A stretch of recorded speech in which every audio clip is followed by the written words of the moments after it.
Buonasera e ben ritrovati con La Finestra. È sabato, speriamo che il meteo tenga. Qui per il momento sembra che insomma, la pioggia non ci sia, poi vedremo insomma. Di cosa andiamo a parlare oggi? Banche sono solide o sono scatole cinesi? Beh, a guardare quello che è successo negli ultimi tempi mi sembra una domanda più che importante.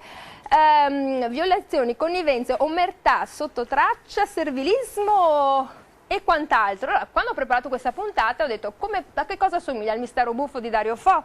No, potrebbe assomigliare alle verità nascoste del premio Oscar dove c'è anche Harrison Ford. No, poi mi è venuto in mente, spero che a tutti voi insomma vi faccia venire un sorriso, Crozza quando fa quel Tim Cook e dice tutta e va avanti. Insomma, a me ha ricordato questo. Vabbè, a parte questa battuta, cominciamo a presentarvi gli ospiti di questa sera. Comincio dal professor Giampiero Dalla Zuanna, senatore del Partito Democratico. Benvenuto. Grazie. Il piacere di ospitare in studio con noi Walter Rigobon, presidente di Consum Veneto. Benvenuto. Era da un po' che non lo vedevo, adesso è presidente. Complimenti. Il piacere di ospitare in studio con noi Alessio Morosini, Indipendenza Veneta. Buonasera. Ne ha tante da fare, da lavorare fino a ottobre, lei? Settembre anzi, ci fermiamo prima. Ma la mia agenda molto ricca. Qua con questi referendum. Il piacere di ospitare in studio una donna, le rarità. Katy Mandurino, giornalista del Sole 24 Ore, saprà tutto lei perché insomma scrive su un giornale importante. E il piacere, il piacere di ospitare in studio con noi Nicola Rossi, presidente di Confesercenti Padova. Grazie presidente, in modo particolare per essere venuto questa sera.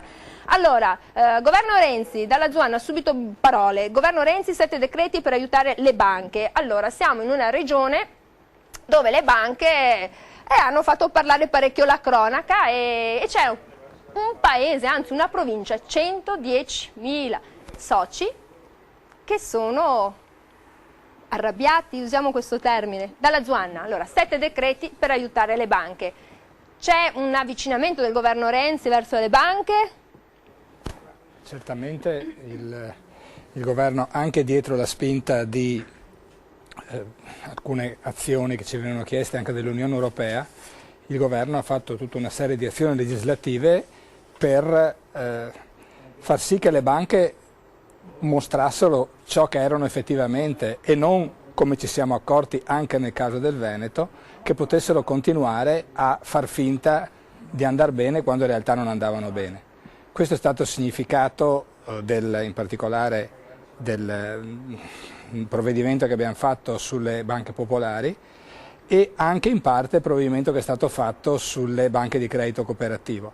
Diciamo che questi provvedimenti hanno avuto il pregio, secondo me, di appunto mettere in sicurezza alcuni e di dare una certezza effettiva insomma, a un sistema bancario. Tenete conto che tante delle cose che sono successe qua in Veneto, in particolare sulle due banche popolari, no? La banca di Vicenza e la banca di Treviso, la causa vera che sta alla radice di tutto è una possibilità di un sistema di governance, come si dice adesso, ossia chi decide gli amministratori, chi decide la politica della banca, assolutamente opaco, dove dietro una finta democrazia, no, del tipo del voto capitario, ossia di chi aveva anche un'azione sola poteva votare, in realtà ci siamo accorti che erano un board, un gruppo molto ristretto che decideva tutto. Mi pare che ci abbiano rimesso le pene anche, se vogliamo chiamarli, quelli che dovrebbero essere stati in teoria i vertici conoscenti e sapienti della questione. Poi bisogna anche capire quelli che stanno zitti, che ci hanno rimesso 80 milioni di euro come li avevano fatti. Insomma, diciamoci la verità, non occorre andare in Svizzera per fare un po' di riciclaggio, mi scusi. Sì, ma quando ci sono persone che hanno decine di milioni di euro, se ne rimettono 5, per loro non è un granché, ma chi tutti i risparmi li ha messi lì, rimetterli tutti è una vera tragedia, insomma, e questo è successo.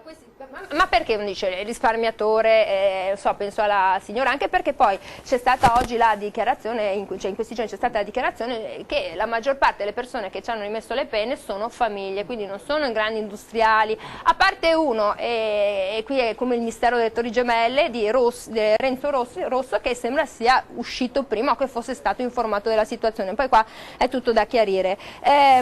Allora, questa povera gente, allora, i prospetti erano difficili difficili da comprendere, la fregatura c'era, ce l'ha detto anche la Commissione europea parlando un po' della situazione bancaria italiana. Allora, caro Adiconsum, quanto avete voi da lavorare in questo periodo? Nessuno lo sa, poi vi porterete avanti fino a giugno, giusto, perché poi vi aspettate altre riunioni, altre situazioni e vedere poi come si risolvono, evolvono le situazioni bancarie. Allora, voi avete tanto da lavorare e mi hanno detto che l'hanno vista anche alla riunione che c'è stata della Popolare di Vicenza, giusto?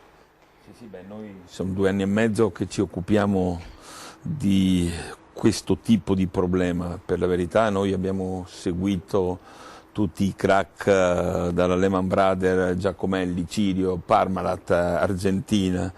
Quindi è stata un po', come dire, una ripresa in negativo a vedere un malato grave su cui tutti, come dire, dicono la loro per tentare di uscirne, ma la verità è che il nostro sistema bancario, così come quello europeo, è un sistema fondamentalmente poco utile al paese. Le banche hanno smesso di fare le banche da mo'. Anche la posta ha smesso di fare la posta da mo'. Sì. Tu vai in posta a pagare un bollettino prima quello davanti a te che c'è è il più mondo. grave, fanno un altro mestiere, insomma, no? A me piace ricordare cosa erano le banche quando sono nate e facevano un altro mestiere. Allora, fanno un altro mestiere, Certo. ma mi viene in mente il gatto e la volpe, cioè l'albero degli zecchini, cioè cosa stanno facendo allora queste banche? Cosa ti vogliono raccontare? Perché è un racconto.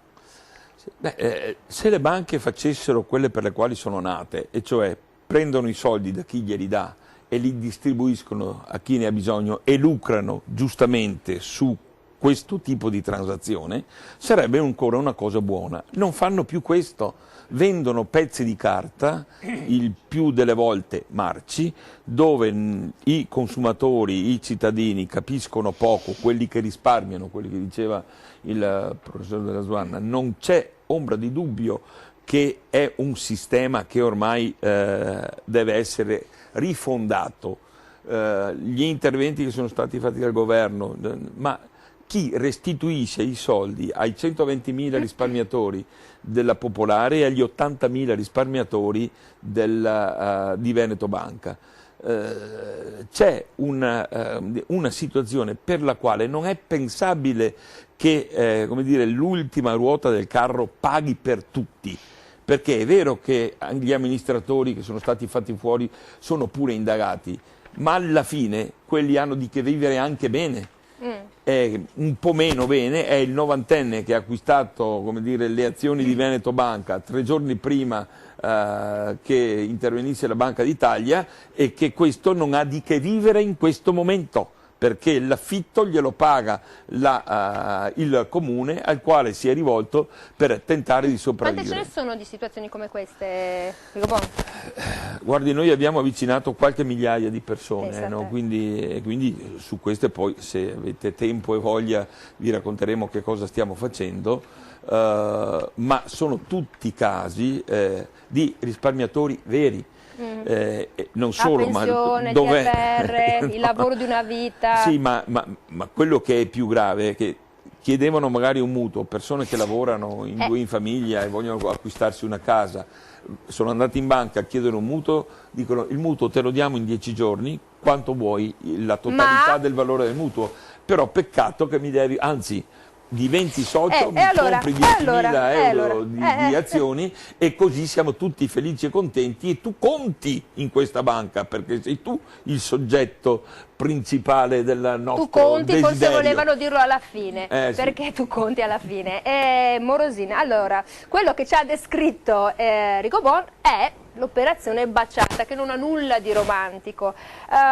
Fosse in un altro contesto uno direbbe che c'è del marcio in Danimarca, nel senso che alla fine è chiaro, era un meccanismo quasi di forza, da un punto di vista anche legale forse c'era un confine abbastanza sfrangiato tra legalità e illegalità, cioè io vado a chiedere dei soldi e mi obbligano per avere dei soldi a comprare qualcosa di farlocco. Guardi, Lei mi trascina immediatamente la voglio far arrabbiare subito, nel cuore capisce? dell'argomento. Io vorrei che ci spostassimo dagli effetti alla causa. Io credo che questi effetti che si sono determinati abbiano delle cause apparentemente tecniche ma soprattutto politiche, perché io partirei dalla Costituzione della Repubblica Italiana, che sento poco mia soprattutto perché è quotidianamente violata da chi dovrebbe garantirne l'attuazione e il rispetto. La Costituzione italiana all'articolo 47 regola sia la raccolta sia il risparmio, che dice la Repubblica incoraggia e tutela il risparmio, e poi dice che disciplina, coordina e controlla l'esercizio del credito, che è l'attività bancaria, no? Infatti le banche si chiamano anche istituti di credito, perché di credito, da credere, dalla parola credere, quindi dalla loro attendibilità, e l'attendibilità e la garanzia quindi della banca evidentemente viene data anche se i soggetti che sono deputati al controllo dell'attività, quindi alla disciplina, al controllo e al coordinamento dell'attività, fanno il loro dovere. Quindi andiamo subito al cuore del problema. Il cuore è politico, non è solo tecnico, non è solo i reati che hanno commesso e sono gravissimi e andranno puniti per questo amministratori, sindaci e quant'altro delle banche. Era una sorta di strozzinaggio. Ma peggio anche, ma a me interessa relativamente, perché ci perdiamo dalla valutazione corretta del problema che abbiamo di fronte, gravissimo. È in primis una questione politica, ovvero mancato esercizio del controllo, che spetta a soggetti ben precisi. Al vertice di questi ci sono Banca d'Italia, che ha una responsabilità straordinaria perché può intervenire, o meglio, poteva intervenire in qualsiasi momento nella sua attività specifica, e non lo ha fatto. Tra l'altro, io devo dirlo perché merito all'impegno, gli amici di 5 Stelle, mi pare proprio nella giornata di mercoledì, hanno fatto al Parlamento europeo una conferenza stampa, tra l'altro nella massima espressione dei loro vertici, per denunciare prove concrete, tra l'altro, di inadeguatezza e di mancato intervento, quindi di mancato controllo da parte della Banca d'Italia. Una inettitudine non casuale, una responsabilità. Non sarà che la Banca d'Italia ci saranno delle persone messe lì a piacimento di Io non dico questo, no, non sono così. No, glielo chiedo. No. Io non amo essere portato così a generalizzare. Io dico che, per esempio, gli amici 5 Stelle che hanno denunciato questo fatto e che noi di Indipendenza Veneta abbiamo rilanciato perché era un fatto documentato, dimostra che la Banca d'Italia è rimasta assente a fronte di segnalazioni gravi, di violazioni clamorose che potevano essere immediatamente represse. Quindi c'è un responsabile, è un responsabile della Banca d'Italia, e poi vedremo, se mi consente, anche il governo, che con la sua azione, con la passiva azione di attuazione di quelle che sono le discipline del BCE, ha dato di fatto lo stacco a una realtà che è stata governata malissimo. Adesso noi andiamo in pubblicità e poi torniamo sull'argomento. Volevamo farvi riposare sabato sera sul divano, invece no, vi stiamo facendo inviperire, ma su, dai, coraggio, perché poi insomma questi ci daranno un'indicazione su che cosa sarà possibile fare, ma speriamo. A dopo.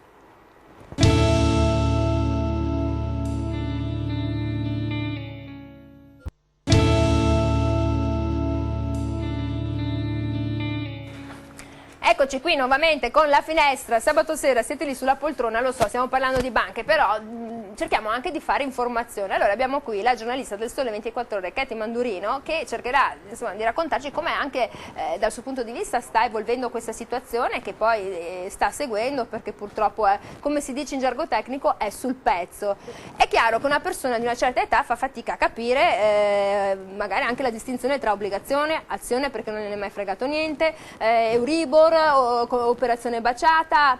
Insomma, questa comunicazione finanziaria anche dal tuo punto di vista delle banche era chiara, oppure era così, come sempre il bugiardino delle medicine, no? Anche quando scorre sulla televisione? Era assolutamente non chiara, questo è un fatto che stanno attestando anche chi sta indagando in procura. Quello che è successo era effettivamente nascosto tra le righe, si usa dire. Il problema vero è che c'è un rapporto di fiducia tra il risparmiatore, tra il cliente della banca e il direttore della banca, della filiale, il funzionario della banca, l'amico, eccetera. Queste banche, le banche popolari in particolare, ma poi anche le casse di risparmio, le BCC, eccetera, hanno sempre avuto su questo territorio in particolare, fatto di piccole e medie imprese e di risparmiatori e di artigiani, un rapporto molto fiduciario tra appunto i funzionari di banca e le persone, e questo è stato diciamo così un bene per tanti versi e un male per altri, perché in questo modo dice, vado dal mio amico, mi fido, è il conto del nonno, della nonna, da qua, da sempre, dalla cassa P8 ad oggi, cioè voglio dire, e quindi chi ha acquistato azioni finanziate, cioè chi ha accettato la frase del funzionario di banca che ha detto tu mi chiedi un fido di 30.000 euro ma io te ne do 60 e con gli altri 30.000 acquisti le azioni della banca, ecco, chi ha accettato, chi ha detto di sì, l'ha detto per dei motivi di fiducia. Ma poteva dire di no, secondo te? Probabilmente non poteva nemmeno dire di no, perché sui prospetti bancari c'erano alcune diciamo così, diciture, alcune firme che aveva portato magari mesi prima per altre situazioni, per altre pratiche eccetera, che impedivano di fatto. Non sapeva cosa stava firmando. Certo, non sapeva. Io credo fermamente nella, come dire, talvolta non c'è stata nemmeno la firma, assolutamente. Credo in questo rapporto di fiducia che purtroppo ha causato tanti danni. Io volevo, se posso, riallacciarmi a quello che è stato detto prima, perché è verissimo che la Banca d'Italia non ha attuato i controlli che doveva attuare. È anche vero però, e che è colpevole, che è molto colpevole in questo senso, è anche vero però che è dal 2012 che la Banca d'Italia dice alle banche del nostro territorio in particolare, ma anche alle altre, mi riferisco a Etruria, Marche, eccetera eccetera, Ferrara e compagnia, è dal 2012-2011 che dice attenzione, ci sono dei nuovi regolamenti europei, ci sono delle norme stringenti, entreranno in vigore dei controlli da parte della Banca Centrale Europea, dovete patrimonializzarvi, dovete verificare i vostri conti, i vostri bilanci non sono corretti, ci sono delle scorrettezze. Ora, in che cosa è stata colpevole? Non nel non aver fatto dei controlli o comunque aver fatto dei controlli limitati, ma non aver poi proceduto su tutta una serie di sanzioni o di diciamo così, procedimenti nei confronti di queste banche in modo tale da metterli alle strette. Secondo te aveva i mezzi? In alcuni casi sì, in altri no. Sicuramente, in alcuni casi sì, in altri no. Perché dopo dice ma ce li avrà avuti i mezzi. Comunque la cosa interessante è che c'è voluta la BCE che insomma è andata a scorpacchiare questa pentola, ma dopo un bel po' di tempo, no? Ma questo per dire che c'è una fortissima colpa anche da parte di queste popolari, cioè non addossiamo, ecco, tutta la colpa alla esattamente, perché chi ha fatto come dire aggiotaggio è stata la dirigenza della Popolare di Vicenza, e su questo stanno indagando, o falso in bilancio, esatto, e su questo sta indagando la procura, per cui come dire Presidente. esatto, esattamente, per cui non diciamo limitiamo le colpe ad una sola parte. Qui si è trattato di un sistema che veniva alimentato negli anni e che era frutto di una gestione estremamente personalistica, mai sottoposta a controlli, La Popolare di Vicenza dice che entrambe le nostre banche, assolutamente, in cui un'azione veniva portata ad un valore nettamente superiore, 62,5 per quanto riguarda la Popolare di Vicenza. Cioè, allora il dato è 62, certo. Quando tu andavi a chiedere questi 30.000 ti dicevano te ne do 60.000, ne hai 30.000 di azioni, 62 euro era l'azione, siamo a 10 centesimi, cioè vi rendete conto? Esatto, ma il 62,5 era il valore dell'azione negli stessi anni in cui il valore medio delle azioni delle altre banche popolari italiane, lasciamo perdere quelle quotate che erano controllate dal mercato, per cui avevano un controllo molto più stringente, ma anche le altre popolari italiane non quotate avevano un valore attorno ai 15, 18, 20 euro. Quindi come dire, ci sono tutta una serie di passaggi che non sono recenti, risalgono a 10-15 anni fa, che sono stati peraltro validati anche da avvocati, da revisori dei conti, assolutamente altro gravissimo. Pensa i sindaci, i revisori dei conti, ci sarà stato qualcuno? Soprattutto perché quelle, chiedo scusa, sono anche soggetti a mio avviso aggredibili in via giudiziaria, perché che si muovono con garanzie fideiussorie e assicurative, altrimenti non avrebbero potuto svolgere il loro ruolo e la loro attività di certificazione, e quindi Banca d'Italia e società di certificazione dovrebbero essere portati in giudizio perché rispondano dei danni che sono stati arrecati. E ci mancherebbe. Tutte le situazioni attraverso le quali un azionista trombato, scusatemi il termine, se qualcuno può dire spiegato, io posso dire questo termine, forse di sabato sera sì, può rivalersi e in qualche modo pensare di poter avere qualcosa indietro. Ma io credo che l'azione restitutoria, l'avevo già prospettata all'Assemblea di Popolare Vicenza, sia un obbligo oltre che una possibilità, nel senso che adesso che la banca praticamente è stata respinta anche dalla borsa proprio perché non ha i presupposti per poter entrare, per presentarsi in borsa, io credo che ci siano tutti gli elementi sia sul piano penale, e qua la Procura di Vicenza ha una responsabilità enorme perché ha già denunciato di non avere i mezzi, soprattutto il numero di magistrati sufficienti per condurre le indagini, sia sul piano civilistico perché evidentemente Banca d'Italia e società di certificazioni vanno messe di fronte alle loro responsabilità. Questo bisogna dire, è un problema politico e giudiziario. Bisogna questo problema politico, perché dopo mi deve dire chi ha questo problema politico, perché lei ce l'ha la figura dentro la sua testa del problema politico. Allora, Nicola Rossi, lo spiego dopo? No, me lo spiega dopo, perché il meglio ce lo teniamo alla fine, facciamo suspense per il telespettatore, dice ma voglio sapere chi è. Nicola Rossi, lei rappresenta gente che lavora, gente che come dicono in Veneto ha insomma il soldo e lo mette da parte, non sotto il materasso, forse era tanto meglio, ma lo ha affidato all'amico, perché è l'amico che conosci, gli hai portato anche l'uovo di Pasqua perché ormai lo conosci da anni, e il pandoro, il panettone, lo spumante, questo e quello. Cioè è chiaro, una illegalità e una cosa importante, un concetto che in Italia si fa davvero fatica a portare avanti, la trasparenza e l'onore. Allora, che gli imprenditori abbiano ancora soldi da investire in risparmio, ho i miei dubbi, come a parte le battute. No, io credo che il ruolo delle banche purtroppo è stato snaturato negli ultimi anni, questa è la verità, lo dico da quando sono presidente. E quindi da tanto tempo, la battuta, perché ci conosciamo da abbastanza, direi abbastanza. Da più di 10 anni. Sì, forse in epoche non sospette dicevo, ma mi sembra che ognuno deve fare il suo lavoro, le banche devono fare le banche, cosa vuol dire? Raccogliere investimento e dare finanziamenti. Col giusto guadagno, come è giusto che sia, nulla da eccepire, dare interessi e ricevere interessi prestando, giusto. No, le banche fanno un altro lavoro, questo è il vero nodo. Le banche, ci siamo dimenticati cosa è successo in America, la bolla dei subprime dei Lehman Brothers. Dei Lehman Brothers.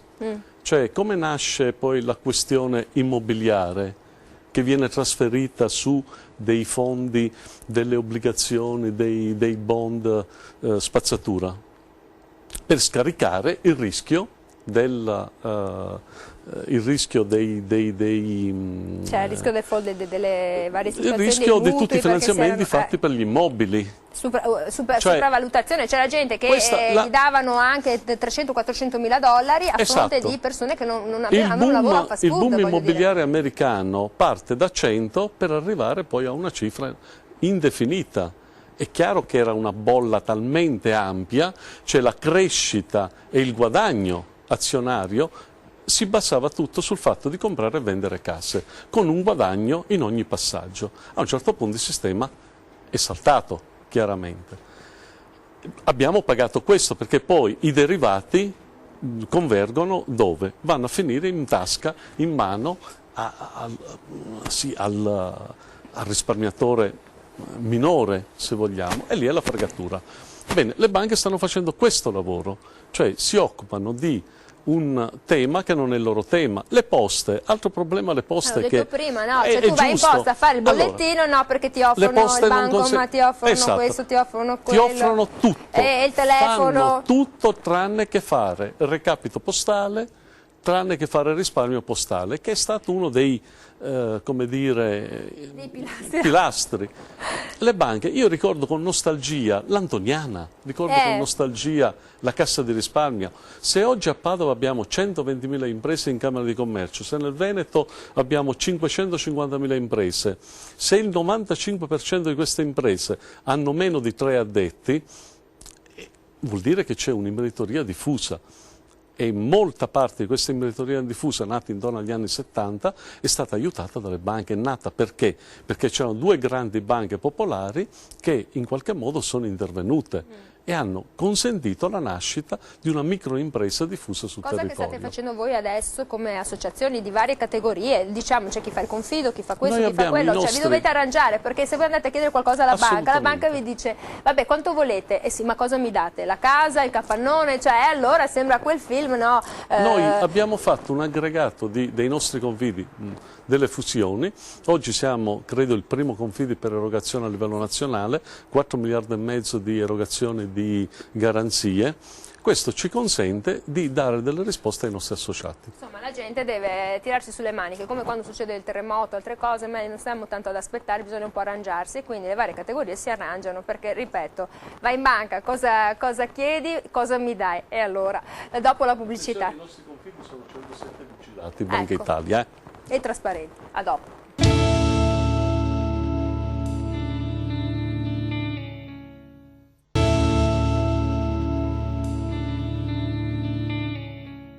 Eccoci qui con la finestra. Nicola Rossi ci ha raccontato che chi fa da sé fa per tre, è chiaro, perché si devono arrangiare. Le banche credono o non credono nei suoi associati quando vanno a chiedere un soldo? Un franchetto, mi piace ricordarlo. Primo trimestre 2016, contrazione del 5% delle erogazioni bancarie. Bene, fantastico. A favore delle imprese.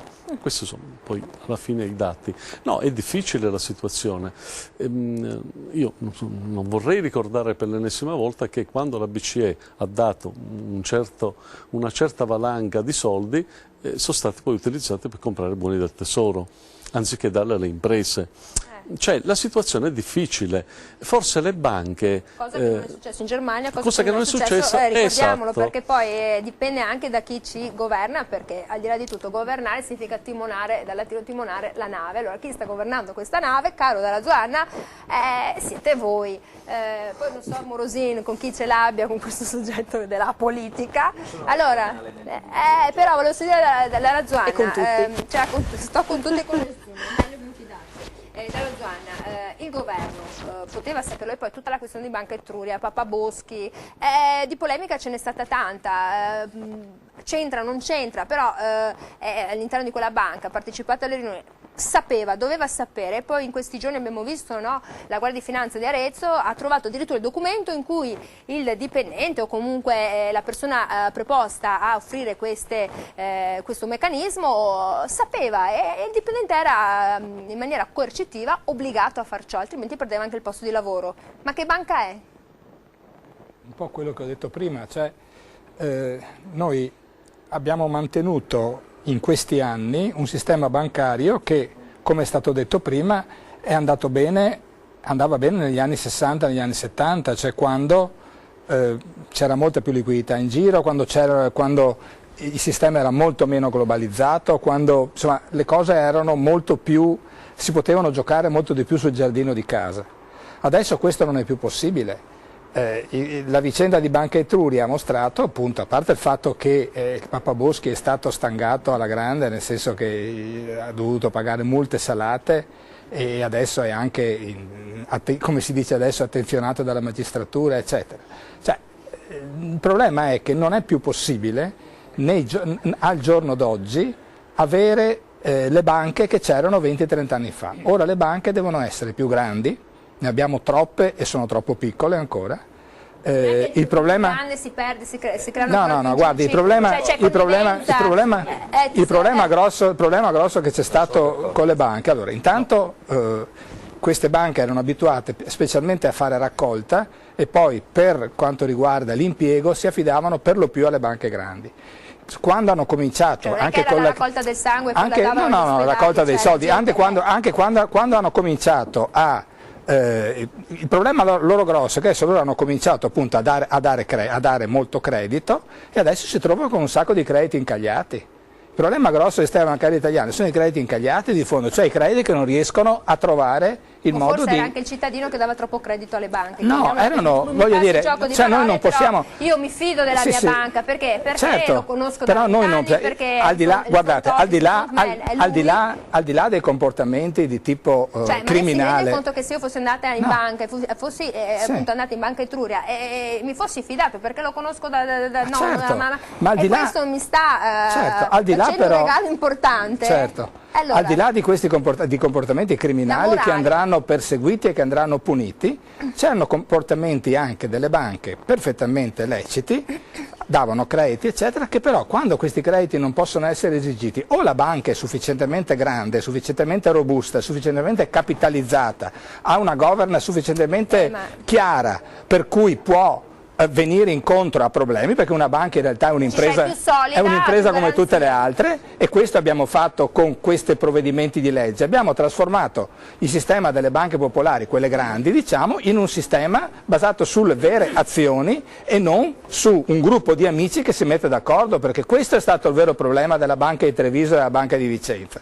Ecco, questa cosa doveva essere chiusa, è stata chiusa. Cioè, è chiaro che il cittadino che ha a casa sul divano dice sì, ma voglio dire, mi metto alla sua parte e dice sono qua tranquillo, però io penso connivenza, lobby, la politica, diciamo la verità, sistema bancario, guardi, il sistema, delle logge massoniche dietro tutti questi movimenti. Io non so cosa diavolo ci sia dietro, io so che davanti a me io ho una senatrice di Ferrara, la quale mi raccontava come la banca di Ferrara è una di quelle come la banca Etruria, no? che è fallita, perché diceva proprio che gli imprenditori dicevano cercavano il più possibile di tenere fuori i politici dal board, perché dicevano noi siamo capaci, noi siamo gli imprenditori.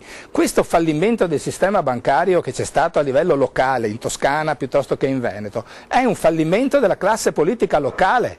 Un fallimento della classe politica locale. Ma la classe politica locale ha comunque... Scusi, no, ho sbagliato, ho usato il termine sbagliato, della classe imprenditoriale locale, degli imprenditori, che noi avevamo teorizzato che gli imprenditori, i grandi imprenditori veneti, toscani, avrebbero salvato la Toscana, il Veneto, eccetera, e si è visto che anche loro hanno bisogno di regole precise, perché sennò altrimenti cosa hanno fatto? Hanno messo nei guai centinaia di migliaia di piccoli risparmiatori che si sono fidati di loro, hanno fatto la cosa peggiore che si può fare per una banca o anche nei rapporti personali, hanno tradito la fiducia delle persone. E in tutto questo, comunque, come diceva prima Katy Mandurino, è mancato un controllo importante, centrale, diceva anche Morosini. La Banca d'Italia. Dov'era la Banca d'Italia? Dov'era la politica? Guardi, per quanto ne so io, adesso vediamo la magistratura cosa dirà, per quanto ne so io, ci tocca aspettare la Banca d'Italia 5 anni, ha poi fatto, gente qua i soldi non la Banca d'Italia ha fatto i controlli che doveva fare. Però dopo...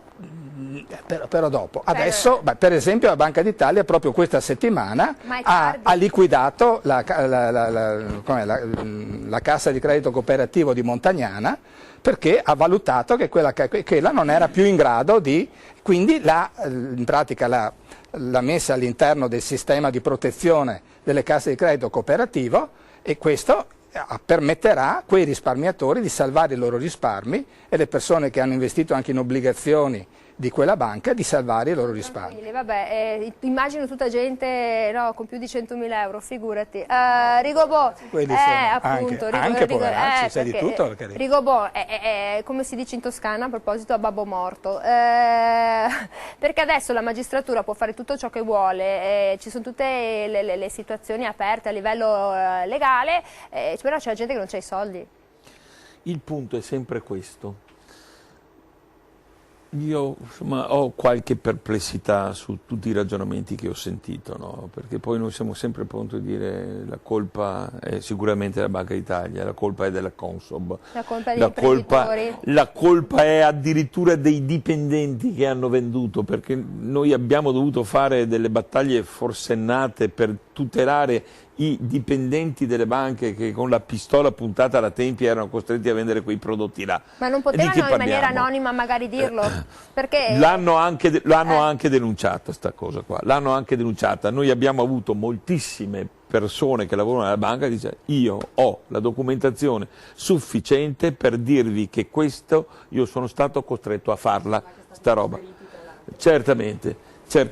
E siccome tengono famiglia anche loro, diventa difficile, come dire, fare l'eroe dei due mondi. poi l'eroe vive con una croce. Allora, quindi. io sono convinto che nessuno di chi ha avuto comportamenti di questa natura troverà, come dire, le sbarre davanti a sé, perché saranno condannati in qualche modo, e sono altrettanto sicuro che i risparmiatori non porteranno a casa tutto il loro denaro. Ma allora, c'è uno sforzo, che è una serata fare. Importante, è un sabato sera, diamo un po' di fiducia al Arriviamo. risparmiatore, mettiamo così. Arriviamo ma qualcosa, diciamo, 100% no. Chiaramente è no. Ed è questo il punto. Cosa potrebbero portare a casa? Su quanto si può cominciare a lavorare? Abbiamo già capito Intanto che facciamo una distinzione, vediamo quali sono i risparmiatori veri da chi invece ha speculato, perché bisogna dire anche questa cosa, e non sono pochi, attenzione, no? Perché gli amici degli amici di quella parte del Veneto che ecco, diciamo, non posso mica diciamo il nome, non perché sono, non è importante dire il nome, è importante raccontare i fatti, insomma, no? Che siano, come dire, in qualche modo certificabili. Allora, se come è vero si davano allegramente prestiti agli amici degli amici e li attingevano questi prestiti dal vero risparmio del risparmiatore, noi abbiamo incontrato Banca di Vicenza e abbiamo fatto una proposta. Intanto vediamo di mettere in sicurezza non solo la banca, perché significa posti di lavoro, significa, come dire, risorse, hanno fatto anche cose buone negli anni precedenti a quando hanno smesso di fare il loro mestiere, e quindi va detto anche questo, ma dobbiamo mettere e restituire tutti i soldi ai risparmiatori veri. Mettiamo uno zoccolo duro dove questi soldi devono rientrare nelle tasche dei risparmiatori. Sono quindi i bisogna farsi risparmiatori ridare veri. dagli amici degli amici, Rigobon? Bisogna farsi ridare dagli amici degli amici? Sì. Ecco, allora io devo andare in pubblicità, poi appena rientriamo lei mi dice così a naso, perché poi non si può sapere da qua anche a domani, quanto potrebbero portare a casa tecnicamente i risparmiatori, gli azionisti. Se avessimo la risposta credo che... No, ma io ce l'ho la risposta, facciamo un po' di pathos, dopo la pubblicità la risposta, faccio come la cartomante.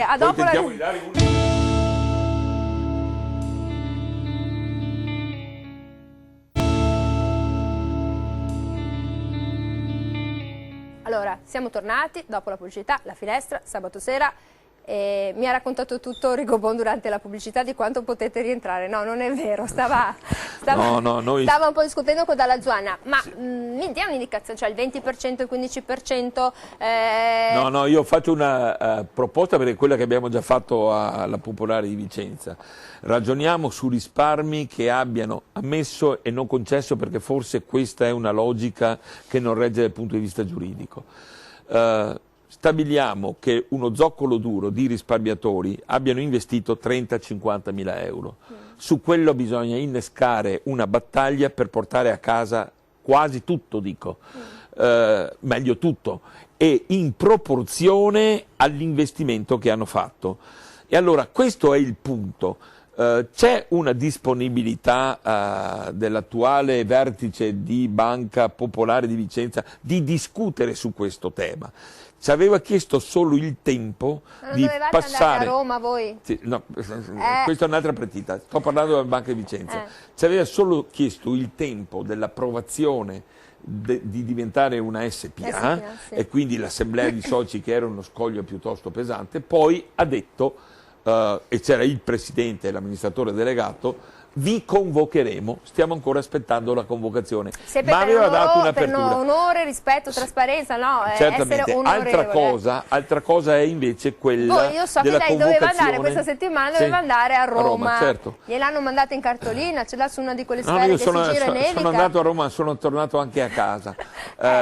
Questa settimana qua, il giorno 9 se non ricordo male doveva essere, la riunione è stata rinviata per richiesta, e questa non era la Popolare di Vicenza ma era la Veneto Banca, per il fatto che l'assemblea dei soci ha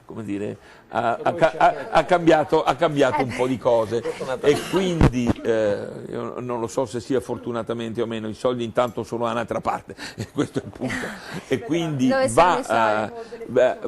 pare che questa sia stato solo un rinvio per fare in modo che gli nuovi amministratori prendano contatti, se ce ne fosse magari bisogno, per capire che... Ma come gli amministratori devono capire, ed era una battutaccia, viva Dio. Insomma, per capire come fare a non dare i soldi agli altri. Questo è il punto. Cioè, prima capivano come a fregare i soldi, adesso non capiscono altre cose. Devono capire come facciamo a resistere per non darglieli. Senta, Morosini, Indipendenza Veneta, allora il bambino veneto, ma anche delle regioni limitrofe, perché poi noi raggiungiamo il Trentino Alto Adige e il Friuli Venezia Giulia, al bambino piccolo, quando eri al bambino, insomma, veniva regalata la busina, cioè il portamonete gli si insegnava a risuonare fin da piccolino la monetina, la roba, la mancetta della nonna. Ecco, adesso non è più così. Adesso nasce con un fardello sulle spalle di 35 milioni di debito pubblico. Questa è la realtà. E gli danno queste calcolate da 500 euro che non servono neanche più a niente, è chiaro. Che non sono più stampati adesso, dal 2018 mi pare. Bene, e che poi non erano neanche validi in alcuni paesi. A questo punto il telespettatore, il risparmiatore che ha questi soldi, chiaramente si pone la domanda dove metterli. Compra delle case, con la salutazione che ci possa essere le case. Gli viene in mente di comprarsi un capannone? No, non fate questa scelta, la scelta. Dove li porta? Le Cayman, questi 20.000 euro? Il TFR, dove se lo porta? Morosini, dove lo diamo a lei? Ha sbagliato a farmi una domanda così provocatoria, perché io starei sulla situazione, su quelle che sono le ragioni, come le accennavo prima, politiche che hanno portato a questo dramma. Innanzitutto, per risponderle comunque per la cortesia, io credo che non ci siano molti risparmi tra le famiglie, perché ormai un po' tutti stanno attingendo alle riserve e siamo di fronte a una crescente povertà. Io ho visto anche tra coloro i quali avevano questi risparmi investiti nelle banche Popolare Vicenza e Veneto Banca piangere alle assemblee, quindi vuol dire che la situazione è estremamente grave. Credo che, ripeto, dobbiamo tornare, per fare un utile servigio nella comunicazione, a capire cosa è avvenuto. Innanzitutto a dissipare una credenza che viene presentata come un valore tecnico, ovvero che il gigantismo bancario è una ragione di garanzia. Come dice la BCE, no, io distinguerei tra la banca di grosse dimensioni o gigantismo bancario da quella che è la solidità della banca. È la solidità da un lato e il controllo di chi è deputato appunto al controllo delle istituzioni bancarie, che deve assicurare il risparmiatore. Perché chi parla di gigantismo bancario della BCE è già stato smentito proprio col caso della Lehman Brothers, è un esempio di gigantismo bancario che ha dimostrato appunto l'infondatezza dell'assunto. E poi all'americana, too big to fail, no? Più grande è, più è difficile che fallisca. È dimostrato l'esatto contrario. Poi dal punto di vista politico, perché a me interessa questo, altrimenti questi eventi possono ripetersi. Politica, me lo dica, perché siamo a un certo punto di una certa ora di sabato in cui possiamo raccontare la verità, cari telespettatori. Guardi, io analizzo sempre quello che è avvenuto per evitare che possa ripetersi con effetti devastanti come quelli. Allora, la BCE dice, in nome del gigantismo bancario, non ci vanno bene le banche mutualistiche o popolari sul territorio, bisogna passare alle società per azioni, quindi dal voto capitario, cioè pro capite per persona, al voto per quota di capitale, quindi per entità di possesso della banca. Tutto questo non era un male in sé, però è stato fatto in fretta e con modalità inadeguate e poi peggiorato dalla politica. Lei pensi che il decreto, con decreto legge del 24 gennaio 2015 il governo ha dato attuazione alle disposizioni della BCE e questo decreto, già di per sé così frettolosamente concepito, è stato approvato con il voto di fiducia, quindi senza il dibattito dell'organo parlamentare, l'organo legislativo, che ha una funzione importante. Tutto questo non può essere dimenticato. Non è vero. Come non è vero? È stato approvato col voto di fiducia. Sì, perché l'hanno discusso 2 mesi alla Camera, è stato discusso in modo molto ampio, poi è arrivato in Senato e si è messo la fiducia, ma si è discusso in modo molto approfondito. E questi erano informati, non erano come i prospetti bancari. Allora, poi tenga presente, altra considerazione, comunque con il voto di fiducia, al di là dell'interpretazione, e l'altro aspetto è che i tempi per il passaggio delle banche mutualistiche alle SPA non erano certamente adeguati. E poi consideri un'altra cosa che a me pare indice e significativa di un altro aspetto, che non si è voluto eliminare tutte le banche di credito cooperativo o mutualistiche meglio, o popolari, perché si è dato il limite degli 8 miliardi, come dire, fino a 8 miliardi di euro di attivo tu puoi fare quello che vuoi. Se superi gli 8 miliardi di euro, e le 2 banche, Venete, Popolare Vicenza e Veneto Banca, giravano intorno ai 50 miliardi, tu sei una banca che evidentemente mi controlla troppo il territorio, una banca troppo vicina al territorio, che mi sfugge a quelle che sono le politiche bancarie, che poi fallite queste 2 banche. No, dalla Zuanna. Erano già fallite queste 2 banche, è che non si vedeva perché lo nascondevano. Allora perché mancava il controllo della Banca d'Italia? Ma non possiamo dire che le ha fatte fallire il governo facendo la cosa, ma cosa stiamo dicendo? Dei banditi da un lato e dei banditi dall'altro, allora, quelli tutti di carattere banditi tecnico-amministrativo e degli altri. I banditi dall'altro e dall'altro, aspetta, chiariamo, perché insomma non si può dire il controllo e non lo ha fatto, è responsabile giudiziariamente. L'Italia che mandava warning. Non andiamo ad affievolire quella che è l'evidente, patente, grave, conclamata responsabilità politica, come è evidente ormai grave la responsabilità la politica del governo Renzi. Ma certo, una scelta irresponsabile. Si è messa a fare qualcosa su ste robe, dai. Dico solo una cosa, Zuanna, io ti ho lasciato parlare. Non ha saputo, per esempio, porsi in maniera dialettica con la BCE. È stato un passivo, remissivo, prono, supino, mettetelo come volete, a seconda se vi piaccia davanti o dietro, esecutore degli ordini della BCE, viva Dio. Mi perdoni, siamo di sabato sera. Siamo di sabato sera a una certa ora, vabbè, Chetti Mandurino, lei dice, cioè tu prima li hai sentiti, insomma, è colpa della politica, la politica era connivente, non ha informato e mandava le informazioni, la banca e questo, insomma, alla fine si cerca di scaricare il barile da qualche parte. A me Morosini è simpaticissimo, devo dire. Però ecco, sapevo che c'è il però. Però, ecco, no, ma hai già risposto nella dialettica con Della Zuanna. Però, stando ai fatti, bisogna dire 2 o 3 cose che ci riportano a quanto ha detto Della Zuanna, perché allora, è vero che il governo... 24 ore dalla Zuanna com'è preciso? No, io, come dire, cerchiamo di essere obiettivi, no? Il governo ha fatto, è vero, in fretta il decreto per la trasformazione delle banche popolari in SPA, ma perché l'ha fatto in fretta? Perché le popolari non si davano una mossa, come si suol dire, il sabato sera e non facevano tutto quello che avrebbero dovuto fare nei 3 anni precedenti. Siamo, come dire, supini alla BCE. La BCE è dal 2012 che fa ispezioni all'interno delle banche popolari, che dice: signori, non siete a posto, i conti non sono in ordine, non fate queste cose, non andate avanti così, entro 3 mesi dovete fare questo, dovete fare quello. Le popolari non l'hanno fatto. Allora, non può essere tutta colpa della politica o come dire, responsabilità, ecco, della politica. Il controllo era poi, le segnalazioni della BCE andavano alle banche interessate e alla Banca d'Italia, che ancora non ha rinunciato alla sua governance. Ma noi stiamo parlando adesso di quello che ha fatto la politica, perché effettivamente questo come dire, è l'unico governo che in qualche modo si è mosso in maniera abbastanza veloce per cercare di dare una risoluzione. Cioè, questa attenzionava la situazione. Al di là del decreto delle popolari, europei, secondo me con il fondo Atlante, che è un fondo che ha un mese di vita più o meno, un fondo del denaro sostanzialmente che attinge da tante banche, dalla Cassa Depositi e Prestiti. Diciamolo certo, questo, diciamolo che attinge quindi alle pensioni, ci sono più soggetti, ma la Cassa Depositi e Prestiti. La Cassa Depositi è quella che abbiamo lodato prima. Ha un ruolo passivo la Cassa Depositi e Prestiti, non è attivo come eccetera.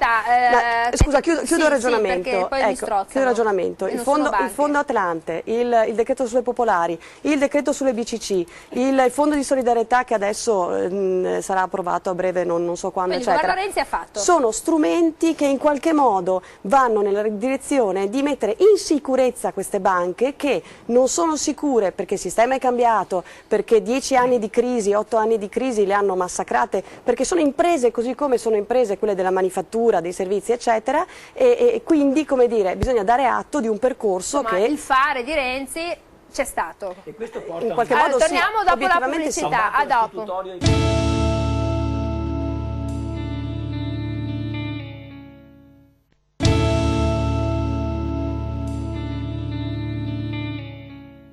Eccoci con la finestra. Durante la pausa ci siamo un po' rilassati parlando di meteo, sereno variabile, come un po' la situazione bancaria, sereno variabile. Mi interessava quello che era stato detto prima anche da Rigobon. Nicola Rossi, in Italia siamo sempre più poveri, no? Si calcola che ci siano 8-9 milioni di persone veramente povere, ma povero è il pensionato perché vive con 750 euro al mese. Questo rappresenta il 64% delle persone che hanno diritto che usano la pensione. È un paese che prima risparmiava e adesso è un paese che si avvicina un po' al consumismo americano, quindi compriamo tutto a debito, non abbiamo più un soldo in tasca, colpa del bancomat, colpa del fatto che comunque vogliamo avere tutto in casa, il televisore super gigante, il telefonino di ultima generazione, smartphone, il ragazzino che si tiene 50 euro di mancetta in tasca quando te davano 5.000 lire se ti andava bene a Pasqua, è chiaro. Questo è tutto vero, però dal 2008 abbiamo un crollo dei consumi importanti. Abbiamo perso, ogni anno perdiamo consumi, come abbiamo perso un 12 punti percentuali di PIL, fra le altre cose. Diciamo che purtroppo non siamo più in grado di essere una nazione consumistica, non siamo in grado di alimentare i consumi come li alimentavamo prima. La manovra del governo è inutile? No, attenzione. Allora, improvvisamente ci siamo accorti una mattina che forse il nostro guardaroba era più che sufficiente e non abbiamo più comprato. Non avevamo più soldi in non tasca. avevamo più che altro. A un certo punto un certo Monti ha pensato che all'austerità. Per aumentare, no, ha fatto di peggio, che per aumentare i consumi bastava dilatare il tempo di vendita, cioè liberalizziamo gli orari della vendita. Cos'è successo? Che, che i consumi sono crollati, non sono cresciuti, e quelli perché che c'erano non basta aumentare l'offerta per aumentare la domanda. Però ha dato tanti devi 80 avere euro. I soldi. Però ha dato tanti 80 euro. Beh, diciamo, guarda, mi risparmio la battutaccia. No, glielo dico. Allora, 80 euro, gran bella cosa, indubbiamente. Ma però sono tanti soldi alla fine dell'anno. Bisogna pensare questo, che abbiamo una situazione occupazionale ben diversa da quella che era il 2008. Abbiamo perso importanti unità lavorative, nella provincia di Padova dal 2008 a oggi perdiamo circa 20.000 unità lavorative, quindi vuol dire che 20.000 persone non sono più in grado di spendere come spendevano nel 2008, è la palissiano. Quindi io posso anche tenere aperto 24 ore al giorno, ma chi ha quei soldi in tasca non è che ne ha di più. Questa è la realtà. In più abbiamo eroso il risparmio, perché nel passato noi eravamo la nazione col più alto debito pubblico, però eravamo anche la nazione col più alto, o comunque tra i più alti risparmi. Oggi no, non è più così. Sì, siamo ancora, ma abbiamo eroso. Le famiglie tenuto in piedi il paese. Anche le pensioni dei nonni. Io su questo sono d'accordo. Anche però le pensioni le faccio presente questo, che se non ci fossero i nonni che hanno le pensioni, che aiutano buona parte delle famiglie, c'è poco da fare. Si è rovesciata. Ma i nonni hanno investito nelle popolari, Questa è una è verità chiaro. assoluta, ma è anche vero che il mondo dell'impresa ha drenato i risparmi degli anni passati. Non parlo della grande impresa, attenzione, perché la grande impresa tanto aveva e più ha. Questa è la realtà. E la piccola impresa, cioè ovvero l'impresa che tiene in piedi la nazione. Io non sono assolutamente d'accordo quando si parla di grande e bello. Assolutamente contrario. Non entro nel merito delle banche, parlo del mio campo. Nel mio campo Cioè la c'è grande stata una distribuzione, grande Rossi. ventata negli anni passati che bisogna fondere, bisogna fare, bisogna dire. Bene, questa crisi, il Veneto, non ne siamo usciti, sia ben chiaro, però siamo meglio di altre aree della nazione in una situazione più privilegiata. Perché? Perché abbiamo un'impresa diffusa sul territorio, quella microimpresa che non esiste in altre aree del paese e che ci consente di rispondere meglio, ci consente di rispondere ma non è meglio. che questa rete è il frutto di tutta una fortuna, cioè non è che possiamo contare solo sulla fortuna del fatto che i nostri genitori hanno costruito questo tipo di... perché adesso le cose sono molto molto cambiate. Morosin, cosa c'è che non funziona in quello che diceva la Zuana prima? Anche la Mandurina ha detto no, queste sono realtà, il governo Renzi ha fatto. Guardi, io credo che se vogliamo parlare di quello che ha fatto il governo Renzi rispetto alle banche, lui è stato un mero esecutore, come dicevo prima, di quelli che sono stati gli ordini del BCE. Ma non poteva fare altro Non so se tecnicamente, cioè se gli arriva la direttiva europea, perché quella i rilievi devi che fare. ha fatto la collega qui in studio del Sole 24 Ore sono anche corretti in sé quando dice che la situazione imponeva di agire con una certa urgenza, ma c'erano anche altri strumenti, per esempio il passaggio alle SPA doveva essere gestito, il controllo doveva essere molto rigoroso già dal 2012, ma allora il governo avrebbe potuto attivarsi con Banca d'Italia o con altri strumenti a sua disposizione o anche l'autorità giudiziaria, se c'erano già fatti conclamati di responsabilità. Io credo che i tempi, per esempio, per il passaggio dalle società mutualistiche o popolari alle società per azioni potevano essere diversi. Ovviamente quando questo viene fatto in fretta è venuto anche allo scoperto una realtà gravissima di malagestio nei consigli di amministrazione di queste banche, per i quali peraltro c'erano in questi consigli di amministrazione, cioè che personaggi c'erano proprio quegli della politica, molti degli graditi in seno alla politica, imprenditori certo, che comunque si potrebbero anche fare dei nomi, ma io vorrei che li a qualche facesse fondazione.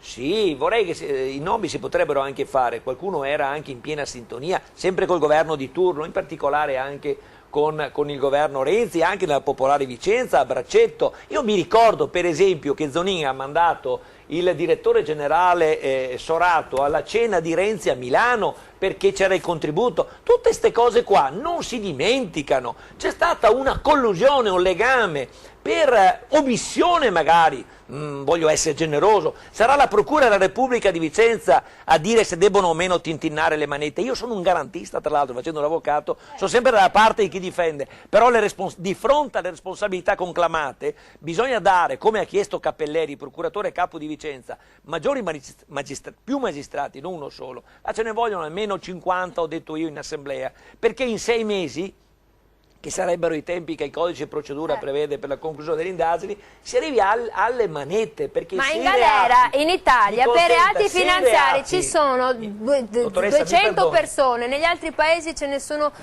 tantissime. Cosa? Non ho capito. Persone per reati finanziari, nel nostro paese ce ne sono 2. Ma stiamo al caso concreto, altrimenti dentro? fuggiamo Nessuno. dal problema. Nel caso chi andrà concreto, dentro? Nessuno. Vi sono reati, secondo la comunicazione della Procura Repubblica, prevedono l'arresto. Ecco, io credo che vi sia soltanto un'attesa per identificare correttamente i responsabili, ma scatteranno le manette. Da qui a 6 ma mesi non qualcuno lo andiamo a trovare a 2 palazzi che quando sarà il giorno ve li inquadriamo. Io che sono un garantista non sono felice che venga arrestato qualcuno, vorrei che la politica mettesse la procura nelle condizioni, le istituzioni, il Ministero della Giustizia, di poter compiere in tempi rapidi le indagini e consentisse ai danneggiati di potersi ristorare del danno subito nei confronti di tutti i responsabili, primo Banca d'Italia, poi società di certificazione e poi anche in terzo luogo quegli amministratori e i sindaci delle banche che hanno compiuto dei reati che sarà l'autorità giudiziaria ad accertare in che termini, con che grado di responsabilità o meno sono stati commessi e quindi devono rispondere. Se noi andiamo a chiedere a chi ha mezzi, Banca d'Italia e società di certificazione, che ripeto operano in forza di garanzie e fideiussorie, io la capisco la sua discussione, ma vanno dentro, se no saranno solo chiacchiere. Voglio fare la maga, stasera dai sabato sera mi ispira così. Allora, vanno dentro, escono dopo poco, hanno un bravissimo avvocato, Morosin, e non pagano nulla, perché comunque tra questo e quello e quell'altro staranno dentro un anno, poi incensurati e questo e i risparmiatori non avranno nulla, non vedo nulla nel futuro, non vedo niente. Questo io temo, c'è una giustizia italiana, invece io vorrei una giustizia efficace, rapida, seria, garantista, perché altrimenti non è giustizia, però anche in grado di individuare i soggetti che possono esercire. Se c'è responsabilità della Banca d'Italia devono essere presi provvedimenti, o è il Santa Santorum di cui c'è paura di mettere le mani avanti? L'hanno denunciato, lo dicevo all'inizio, gli amici 5 Stelle mercoledì scorso al Parlamento europeo, e hanno individuato hanno dimostrato, hanno esibito dei documenti che attestano la responsabilità Banca d'Italia. Ma che Italia è chiamata a rispondere? Tra l'altro il 5 Stelle, adesso che mi viene in mente, se ne sono andati in Parlamento europeo e sono anche andati in studio di altri, adesso andiamo in pubblicità, ma questo è interessante, del fenomeno del meccanismo legislativo delle leggi, cioè sono andati a vedere che in alcuni paesi, Francia, Inghilterra piuttosto che altri, quando c'è una legge dentro in vigore si va a vedere se dopo 2 anni funziona, se dopo 2 anni non funziona la si toglie. Beh, insomma sarebbe un grosso colpo anche per noi, che siano simpatici o no quelli del Movimento 5 Stelle, questa comunque come studio, un dato di realtà negli altri paesi da noi sarebbe impensabile, perché chiaro, però insomma vanno a vedere se funziona o non funziona, è come un prodotto che si mette sul mercato, lo vendiamo, no, si toglie, giusto Rossi? È semplice come idea. Io purtroppo, ripeto sempre ancora, non abbiamo una struttura legislativa adeguata. Chi legifera purtroppo evidentemente o non è in grado di legiferare. Ma chi legifera? Evidentemente. Torniamo dopo la pubblicità, perché hanno un bel foglio che si intitola pubblicità. A dopo.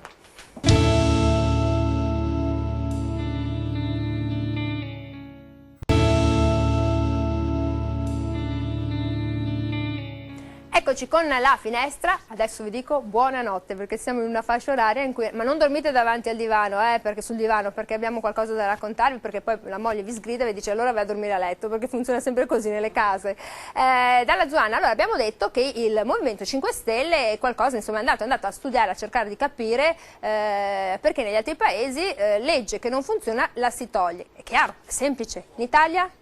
In Italia, proprio nella riforma costituzionale, una delle funzioni che viene data al Senato è proprio quella di fare il controllo delle leggi approvate dalla Camera. Il controllo e anche proprio la verifica di impatto, cioè la verifica che, il ragionamento è questo, si deve vedere, c'è questa legge, la domanda è se non ci fosse stata la legge cosa sarebbe cambiato, eccetera.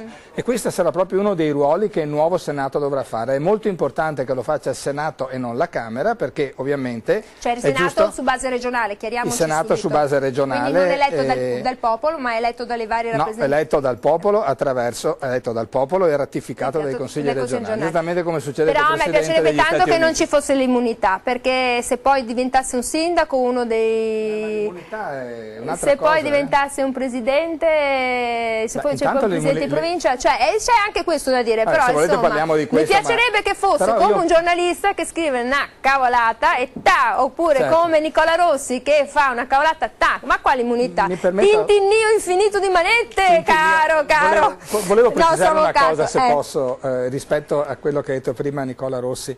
Non vorrei aver dato l'impressione che io dico deve essere tutto gigante, tutto grande. Assolutamente no. Ci sono, con riferimento all'attività, in particolare all'attività produttiva, al Veneto, eccetera, ci sono delle grandi imprese che vanno benissimo, ci sono delle piccole imprese che vanno benissimo, delle grandi imprese che vanno malissimo, delle piccole imprese che vanno malissimo, cioè dipende molto dal tipo appunto di produzione che si deve fare e anche da quanto le piccole imprese riescono anche a fare retta e organizzarsi fra di loro. Da questo punto di vista organizzazioni come quella di Nicola Rossi sono benedette, nel senso che sono quelle proprio che permettono... Sono i riferimenti sul territorio quando la politica certo, manca, mi scusi se glielo dico, insieme. però c'è un front office, c'è qualcuno nel territorio, sono loro, qualcuno va, non è che se manda la lettera con la carta bollata gli risponde il centralinista però del ministero, c'è lui. Bisogna anche stare attenti all'idea che non è vero in ogni caso che il piccolo è bello, cioè dipende proprio dal tipo di attività produttive che si devono fare. Ecco, quindi... Parliamo sempre di attività produttive, certo, ci dimentichiamo del turismo, dei servizi, del commercio. Io intendevo un pochino tutto, no? Anche il commercio è produzione, anche il commercio. Un'altra cosa devo dire, io sono stato eletto con Monti, quindi sono affezionato a lui per tante cose, è l'unico. Però devo proprio dire, non ho mai condiviso su quella legge di Monti della liberalizzazione degli orari. Quella mi è sempre sembrata una sciocchezza, anche perché ci sono paesi europei avanzatissimi, per esempio allora a 2 anni si sarebbe andati a vedere se funziona o non la funziona. La Germania no, perché chiude a sabato l'Austria alle 17. nemmeno. L'Austria nemmeno. Quindi, sì, perché abbiamo sempre l'Olanda, d'accordo, ma non è che l'Olanda docet in Europa, attenzione. È la Germania quella, lo sappiamo già purtroppo, ci piacerebbe... alle 17 avrebbero potuto e non l'hanno fatto, compreso la regione del Veneto, e noi quando c'era Isi Coppola, quando c'era Coppola con il Veneto l'abbiamo fatto, e c'era già un accordo sull'allungamento di alcune festività in più rispetto a quelle si arrivava dopo. Certo, e però... si poteva fare. No. Se le associazioni di rappresentanza avessero voluto farlo, l'avrebbero fatto. È che non siete d'accordo né tra di voi e men che meno la grande distribuzione, ovviamente. Questo è il punto. Abbiamo appena presentato un disegno di legge, se posso dire, un disegno di legge anche che per ora è limitato ai siti UNESCO, per esempio in Veneto sarebbe Venezia, che toglie tutta una serie di liberalizzazioni che erano dati anche per mettere i negozi dove si vuole. Cioè l'idea è che in alcune zone particolari, nei centri storici eccetera, bisogna preservare le attività che certificano. Allora siamo tutti dell'UNESCO, perché se viene al centro di Padova, di Vicenza, piuttosto che al centro di Udine, sa quante attività commerciali non sono chiuse vicino a monumenti di prestigio. Allora è tutto UNESCO, qui è chiaro. Vuole provare ad andare bisognerebbe incentivare l'economia del paese, ma se tu ti sei venduto la chimica, ti vendi l'agroalimentare e altre cose, allora qui sì che il governo deve essere incisivo. L'agroalimentare, altro che venduto, è una delle cose che va meglio in questo periodo, se devo dire la verità. Vediamo come va. Andassero più nelle zone industriali, nelle zone artigianali e nelle zone commerciali dei centri storici, per capire com'è la situazione. Qualche giornale locale sta facendo un'indagine su Mestre e dà dei dati devastanti. Un disastro.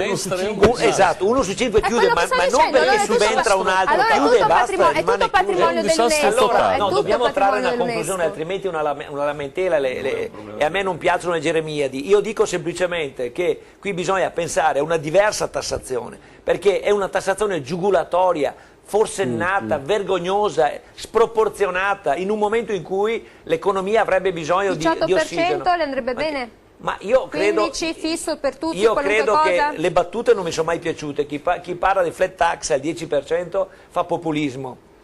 Io dico semplicemente che una tassazione che arriva al 43% è semplicemente una rapina, e qua c'è gente che muore di tasse. Questa è la realtà drammatica in questo momento nel Veneto. Muore di tasse e muore di debito pubblico. Lei mi chiedeva prima cosa fa un bambino con i risparmi. Un bambino nasce con 35 milioni di debito, quindi non diamo un futuro. Euro a testa, per ogni questa è la realtà. Allora, per ogni bambino che è nato questa sera, spero tanti, visto che abbiamo una denatalità importantissima in Italia, e sappiate sono 30.000, quindi cosa si dice, se nasce un bambino ogni minuto, se nasce in Italia, ai poveri genitori. E poi tra l'altro sfattiamo anche la questione, tanti pensionati magari avevano investito in Popolare Vicenza, Veneto Banca, piuttosto che Etruria, eccetera eccetera, e si parla sempre della grande longevità del paese. No, perché anche lì adesso gli ultimi dati dicono non è vero, l'Italia era prima il paese che invecchiava a lungo, ma adesso l'età in cui si defunge si è accorciata, e quindi di qualche mese, insomma, via. È stata solo per l'epidemia di influenza. Però se devi pagare qualche bolletta, qualcosa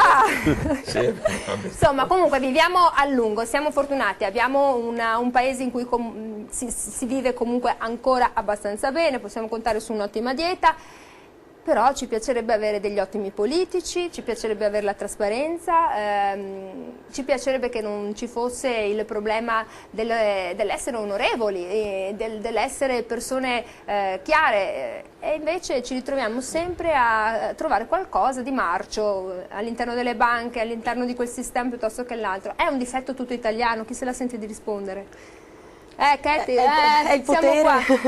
è il potere, è il fascino del potere che poi Come diceva, ti distrugge... ricordi cosa diceva il grande Andreotti? Il potere logora chi non ce l'ha. Chi non ce l'ha. Quanto vorrei leggere i suoi diari. Ma alla fine è così, purtroppo, che siano imprenditori o politici o artigiani, quelli che fanno parte dei CDA delle grandi aziende o delle banche, perché stasera parliamo di banche, ma alla fine è come se, come dire, la magia del potere, dell'arricchimento, non lo so,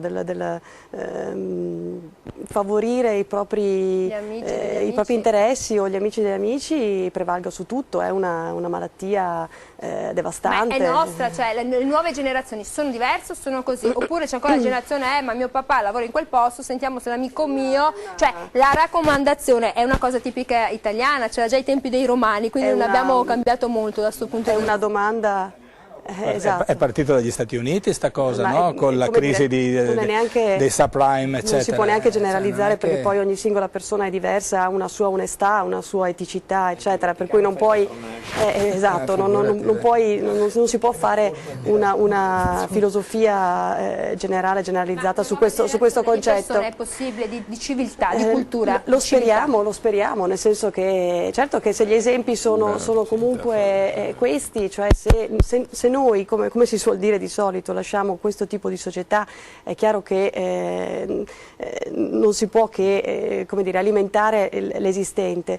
Speriamo che le nuove generazioni Provi invalsi per la matematica, se poi a fare i conti. Anche per le banche, perché insomma, siamo colpevoli perché non abbiamo educato all'area della finanza, nessuno sa... Ma lo spread se posso aggiungere noi abbiamo fatto un piccolo glossario. Enrico Bon, c'è la ragazza che mi parla, mi parla, una donna ogni tanto, non grazie la vedo per la mai. ragazza, intanto grazie per la ragazza. Dentro. Mi gaso subito. Tutti i ragazzi purtroppo non fanno. No, ma proprio una postilla al ragionamento, poi la lascio parlare. No, la speranza, forse un minimo di speranza si ha nel fatto che facendo parte dell'Europa, che è un'entità che noi allontaniamo psicologicamente sempre e comunque dalla nostra testa, per noi è un'entità estranea, nonostante noi siamo l'Europa e noi dovremmo obbedire a regolamenti, a legislazioni, ma non quelle... perché quella è interessante. Per carità, non parliamo di... ma proprio come dire, ad una comunità europea. Ecco, quella potrebbe essere una speranza che in qualche modo può uniformare anche al meglio, no? Cioè modelli che possono essere di insegnamento per paesi come l'Italia, dove magari ci sono delle cose da correggere. Ecco, questa potrebbe essere una speranza che magari di un miglioramento futuro. Perché mi fa sorridere, perché è un ragionamento più che sano, anzi importante, no? Gli Stati Uniti d'Europa, manca un presidente, che sia una banca centrale detta così, manca una polizia unica, manca tutto, però c'è sta banca, no? E dobbiamo essere tutti belli, tutti bravi, tutti diligenti, col nostro camice e fiocco, dobbiamo crederci, però intanto la Germania mi conia la moneta da 5 euro di moneta di ferro che vale solo nel suo paese. E ora, ci crediamo o non ci crediamo? Uno fa quello che vuole, pascola nel suo recinto, poi quando il recinto... fa quello che vuole, perché finora nessuno, non sono solo gli italiani che non ci credono, nemmeno gli altri paesi non ci credono. E poi abbiamo visto Brexit, anzi più che Brexit, pubblicità, perché qui mi fanno Brexit a me e dal 10° piano non voglio volare giù. A dopo.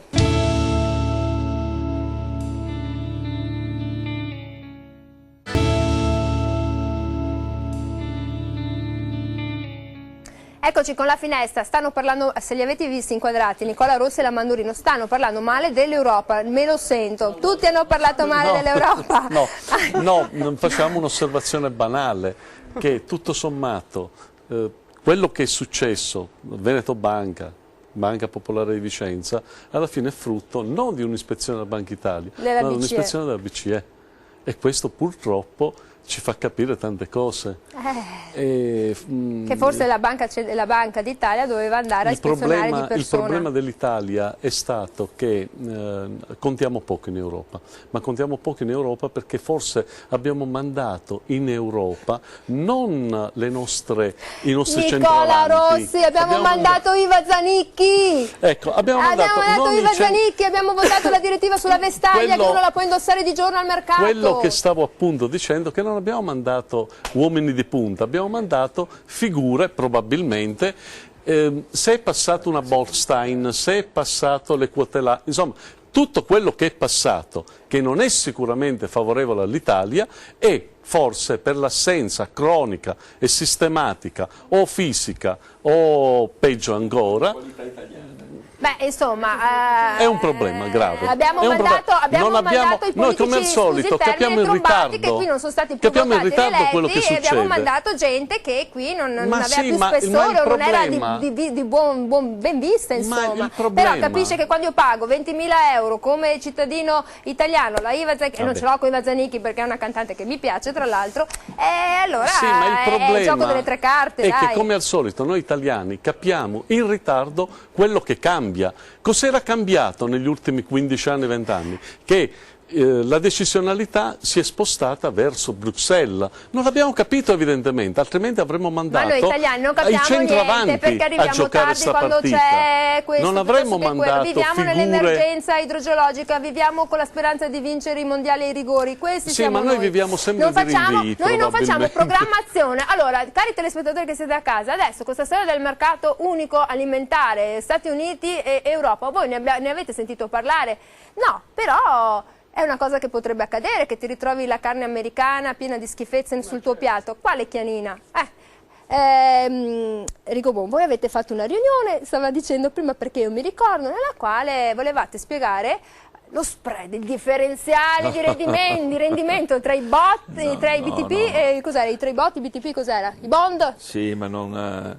Il punto è il questo. Punto. Se noi abbiamo fatto una specie di vocabolario, un vademecum che abbiamo distribuito in parecchie decine di migliaia di copie, perché ci siamo accorti che il livello culturale di conoscenza dei cittadini rispetto agli aspetti finanziari che ormai sono, come dire, il pane quotidiano, noi siamo all'anno zero.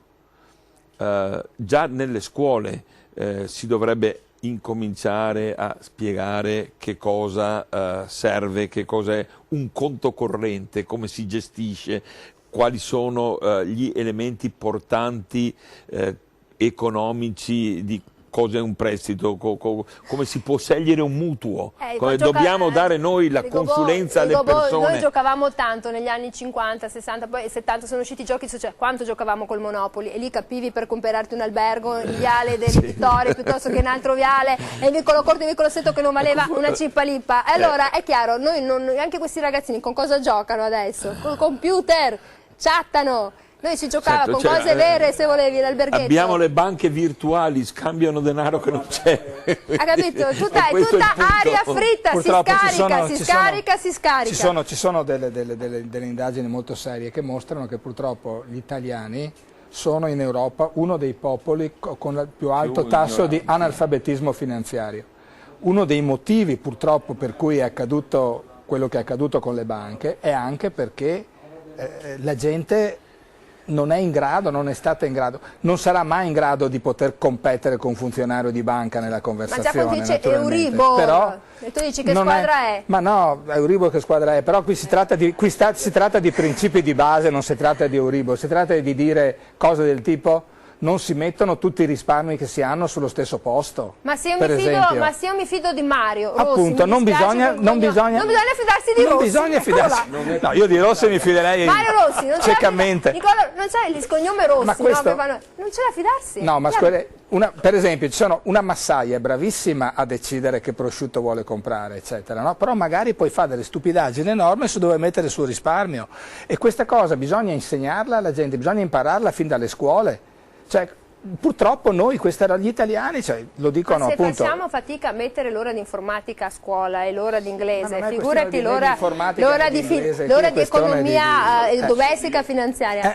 Devo parlare la voce Sicuramente amorosi. facciamo fatica a fare tutte ste robe, però è anche vero una roba che la massaia a sbaglia, cominciare, però sì, è anche se no- vera un'altra roba, che io che ho una discreta conoscenza, quando vado in banca e tu firmi una pila così di Faccio che la carte, Consob si è svegliata scusatemi un adesso che ha attimo. detto che... Nicola Rossi, li ha Ma letti tutti? cosa vuoi Non ha sapere? citato la Consob, io la reputo altrettanto responsabile. No, l'aveva citata, borsa, l'aveva però. citata, No, l'aveva per citata. solo per le società che sono in borsa. Comunque sull'euro, se posso Sì, dire, certo. che volevo dire una cosa. No, perché ecco che ne esce l'anima dell'indipendenza. No, io sono sempre osservatore e critico ma attento. Per quanto riguarda l'euro, una delle incongruenze, non è una mia valutazione, ma è di grande, penso, famoso quantomeno economista Modigliani.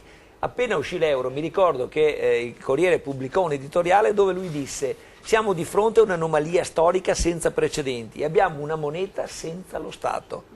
E una moneta senza lo Stato, l'euro, vuol dire... Cioè gli Stati Uniti Ma io d'Europa? dico sempre cose di... E anche con Modigliani, sì, dai. E anche con Modigliani, vabbè. Con gli Stati Uniti d'Europa? Allora, no, il problema è che Questo? il Parlamento europeo non è un Parlamento legiferante e quindi non c'è il controllo a mezzo della sovranità popolare di quella che è l'attività della BCE. C'è un controllo tecnico, infatti il Presidente della BCE, Draghi, quando va in Parlamento riferisce, informa la Commissione, informa i Consigli dei Ministri, ma sostanzialmente opera in modo quasi disarticolato rispetto al vero controllo di sovranità che una moneta dovrebbe avere. Quindi, come diceva Ma allora chi Modigliani, ci controlla? siamo in un paradosso storico per cui abbiamo per la prima volta nella storia dell'uomo, della moneta, quindi della pecunia, del mezzo di scambio che è considerato da un pezzo di carta a un pezzo di ferro, uno strumento che non è controllato da nessuno. E Questo è il anche punto. lì che bel Non- cambio, e poi- 1936,27. Vuole fare il mercato che unico dei meraviglia. capitali. Poi l'altra Sta cosa lavorando per sull'Europa, quello, che è molto proprio. importante per capire bene anche questo, è che purtroppo più che noi lontani dall'Europa è che l'Europa sta somigliando sempre più all'Italia, sta diventando un moloch burocratico poco utile ai cittadini. Alla lunghezza Questo del cetriolo, è un il altro colore della È banana. un altro profilo per cui io sono tristamente preoccupato. Ma io vorrei tanto la moneta da €1 di carta, scusate, io voglio la moneta da €1 di carta, sarò populista, sarò banale, però pensa un po' a avercela in tasca. Quante mance in meno che lasceremo Hai ragione. giù a chi ce le chiede? Hai I ragione, 50 anche il dollaro di centesimi, carta c'è, no? insomma, un marco Questo era tutti i di... negozianti lo dicono. Però te lo diciamo tutti, non sarebbe comodo? E quanto costa? €1 e tac, che ce l'hai di sono tutti carta, tedeschi no? su Con tutta questo. questa moneta perché ti sembra poca e poi ti scopri che magari alla sera hai 10-15 euro di moneta, oppure dici, beh, mi voglio fare l'elemosina perché uno se lo sente e dà €1, €2. Oh ragazzi, sono soldi, Nelle mogli adesso ci terreno sono le del tariffe, supermercato. vai fuori al supermercato, mi dai 50 centesimi, mi dai €1, ecco, o sei tariffato oppure... Sì, non sei nemmeno anche a me è la capitato, possibilità fammi la di verificare, carità, dai. mi dai €2. Certo. O è carità o erano €2, vabbè. Comunque a prescindere da questo ci sono molte incongruenze, ma per tornare alla questione banche, io voglio rasserenare i telespettatori, siamo verso insomma la conclusione. Dico, io insisto, recuperiamo un 30%, un 40%, un 50%. Morosino non scuote la testa che vedo che fa no. No, se non agiamo contro la Banca d'Italia e le società di certificazione. Quello è l'unico spazio dove abbiamo una possibilità Non di mi andare a toccherà mica discutere. fare un procedimento penale, pagare un avvocato, vero? No, guardi, il proposito è diventato un po' patetico che la Regione Veneto ha stanziato una somma pari a €1,50 per ogni diciamo azionista o risparmiatore danneggiato che voglia far causa alle banche o a chi è responsabile. Anche questa è dimostrata un'azione poco pensata e poco seria. Ci vuole un'azione, io mi auguro, della magistratura rapida, come prevede il codice, con garanzie per tutti, questo è fondamentale, guai al giustizialismo, però implacabili sul piano risarcitorio. Io pretendo che tutti i danneggiati in buona fede, perché i grossi pesci se ne sono già fuggiti, sono rimasti i piccoli, la povera gente che è stata danneggiata o come risparmiatori o come azionisti loro malgrado. Allora, la buona gente, Rigobo, non sarà un'Argentina 2, cioè che dopo 15 anni sono ancora là e aspettano il rimborso e poi glielo spostano. No, io sono più ottimista da questo punto di vista qua, al di là che poi si possa condividere più o meno le azioni sono state già messe in campo, pare ci sia una volontà comunque di intervenire. Per quello che abbiamo potuto capire dell'incontro che abbiamo fatto con la Popolare, la disponibilità o l'intenzione, meglio, che sulla disponibilità poi sono i fatti concreti. Abbiamo capito che non mi hanno tanto risposto. In 5 anni si pensa che ci potrebbe essere, come dire, un assestamento e quindi anche una sorta di ritorno nell'entità tutta da vedere, tutta da scoprire, perché per me resto sempre dell'opinione che una parte di risparmiatori devono essere risarciti totalmente. 100%. Chi invece ha, come dire, ha speculato, quello, se ci saranno, come dire, risorse, bene, se non ci saranno risorse, qualche cosa di diverso. Ma io penso a quello che aveva 80 insomma, milioni di euro in Veneto, nella Banca Popolare di Vicenza, e adesso cosa? 8.000? 80.000, 8.000, sì, 8.000. Chetti Mandurino, allora a te la conclusione, perché vedo oddio. il nostro collega e infatti non è solo fa fallita così. il punto di fatto, ma è fallita Esatto.